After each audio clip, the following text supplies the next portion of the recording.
Josh here, and I am reviewing the movie The Hangover, which just came out this past weekend, and I gotta say, I was really surprised by this movie. I saw the trailer, and it looked cute, don't get me wrong, but at the same time, I was thinking to myself, you know what, I can't put my hope up in any comedy anymore, because I've just been my hopes have been dashed far too many times, but I was really surprised by this. I went with a friend, and this is an extremely enjoyable movie. That's definitely the way to see it, too, with a friend, because this is a comedy movie in the utmost sense, and that the crowd you see it with will largely depend on your enjoyment of it, because just having that laugh together with other people really makes the movie. It really makes the film. And by chance, if you have a VIP lounge in your theater, or near your house at least, then I would go to it, because you know what? Alcohol could only help this movie, I imagine.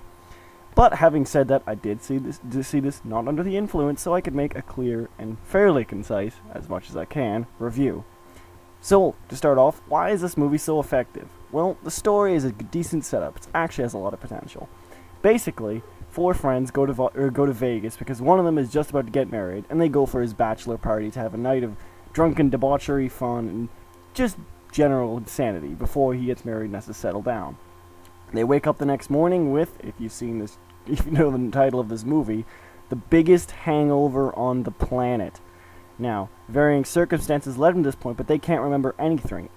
And the friend that they came with, they were throwing the bachelor party for, is now missing, and they have no clue where he is. Without a cell phone on him or any kind of indication, they go searching for what happened last night, how the hell their apartment got the way it was, which is quite trashed, and their missing friend. Now, the story leads to a bunch of places, most of them not necessarily predictable, but what you would expect in this type of movie. But it's just really the chemistry of this cast that works well. Mostly unknowns, they do a really great job. In particular, just each of them have their own kind of subtle bits of humor. They fall into general stereotypes and cliche roles, but they work with them, and they work with them really well. The story itself develops quite nicely. I know a lot of critics are hitting on this movie, saying the laughs kind of dry up near the end, but I personally thought that it's one of those movies where you've got all the laughs in near the three-quarter point, and then the last quarter point, it's still funny, but you're now the filmmaker is trusted enough in his movie that he is entrusted that you are now familiar and want to see what happens to the characters, rather than just see them being dicks, or things happening to them.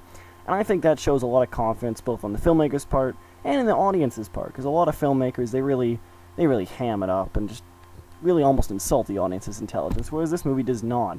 This movie does have crass humor, don't get me wrong, but it's played off really well for the most part.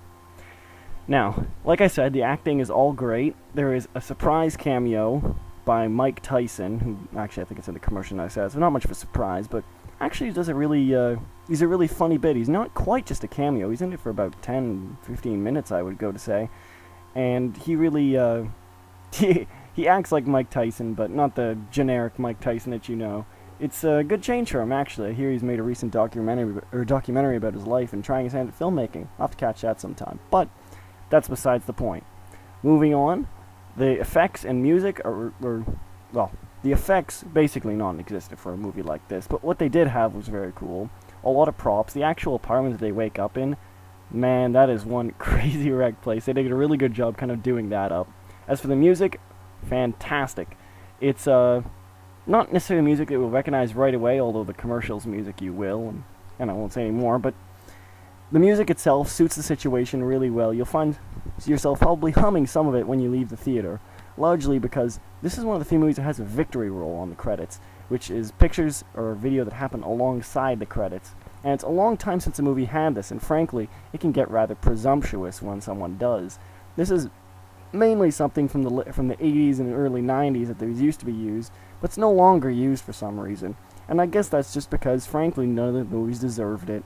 This is a really funny comedy movie. It's not the best comedy movie out there, but it's definitely the best one currently out there, though granted that isn't saying much, so I should probably rephrase that and say, this is the best comedy I've seen all year. This would probably won't make it, but this is a decent contender for one of my top 5 movies of the year. It is actually that funny. It's not the best well written, it's not the best acted, but somehow it just all flows together and works as a much more cohesive whole than it does in its parts. Now, like I said, you need to go with friends to get the full experience, but otherwise this is definitely a movie to catch. I'm giving The Hangover a high recommendation, because this is a movie that actually is worth seeing in theaters, believe it or not.